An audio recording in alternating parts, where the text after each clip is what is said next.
बड़ा सवाल है, चांद पर कैसे बसेगी इंसानों की बस्ती? चांद पर बसे शहर का नजारा कैसा दिखेगा? क्या चांद की जमीन पर भी धरती जैसी फसल लहराएगी? क्या चांद की धरती पर खेती मुमकिन है?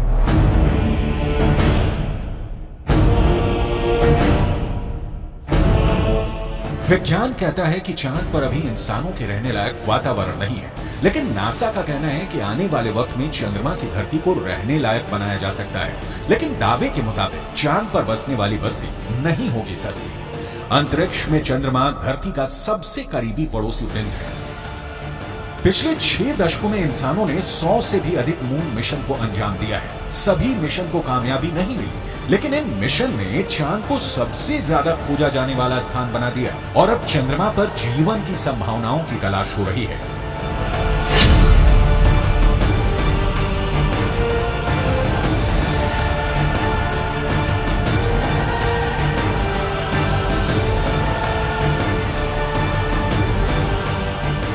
अभी तक चंद्रमा से जुड़ी कई हैरान कर देने वाली जानकारियां सामने आई हैं। दावा किया जाता है कि चंद्रमा की मिट्टी में कई तरह के खनिज हैं। चांद की सतह पर पानी होने के भी सबूत मिल चुके हैं। वैज्ञानिकों का मानना है कि चांद पर जीवन के सबूत भी मिल सकते हैं। संभावना जताई जा रही है कि भविष्य में चंद्रमा पर मानव बस्ती बसाने का सपना पूरा हो सकता है, लेकिन ये काम इतना भी आसान नहीं है। चंद्रमा पर इंसान के कदम भले ही साल 1969 में पड़ गए।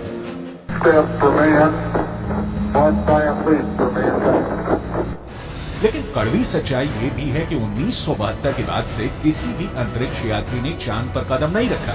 जब से इंसान ने चांद पर कदम रखा है, तभी से वहां इंसानी बस्ती बसाने की चर्चा चल रही है। 1972 से अभी तक 51 सालों में कई मून मिशन भेजे गए और उससे जो जानकारी हासिल हुई, उसके बाद से अब चांद पर मानव बस्ती का सपना जल्द आसान हो सकता है, लेकिन ये बहुत अधिक खर्चीला भी हो सकता है। क्योंकि अगर चंद्रमा पर कॉलोनी शुरू करने के लिए धरती से सामान भेजने होंगे तो ये काफी महंगा साबित होगा।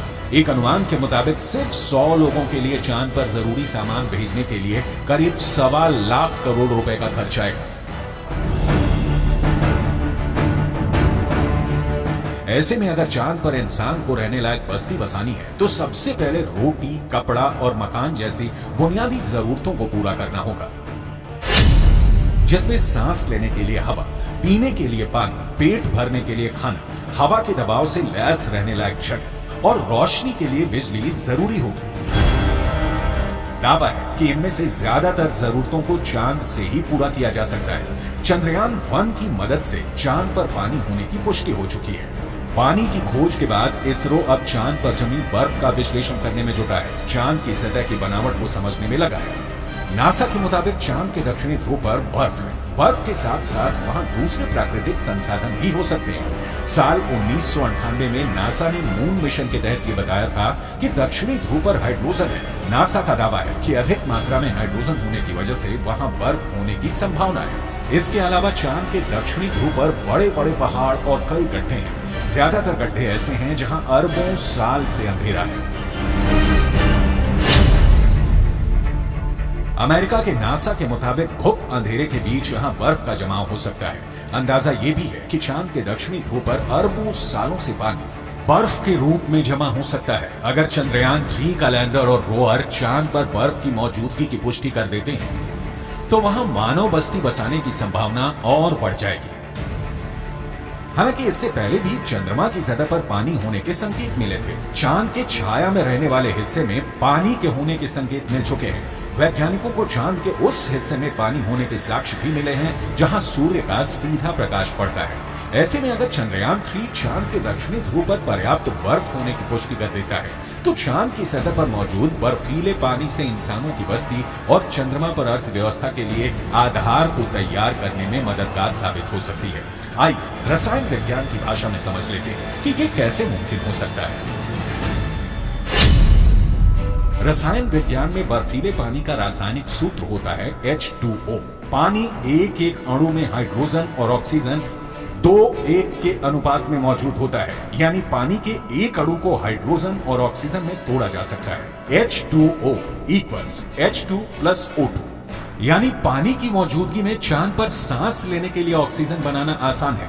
वहीं पानी से हाइड्रोजन और ऑक्सीजन को अलग करके ईंधन के तौर पर इस्तेमाल कर सकेंगे।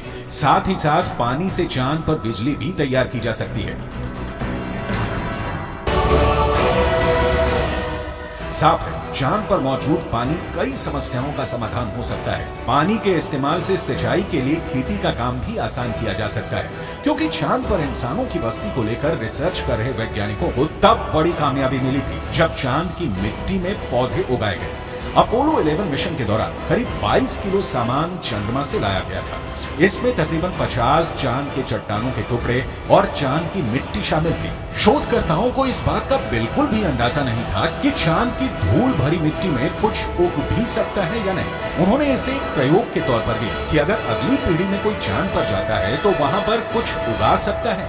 जो नतीजे सामने आए उसने वैज्ञानिकों को चौंका दिया।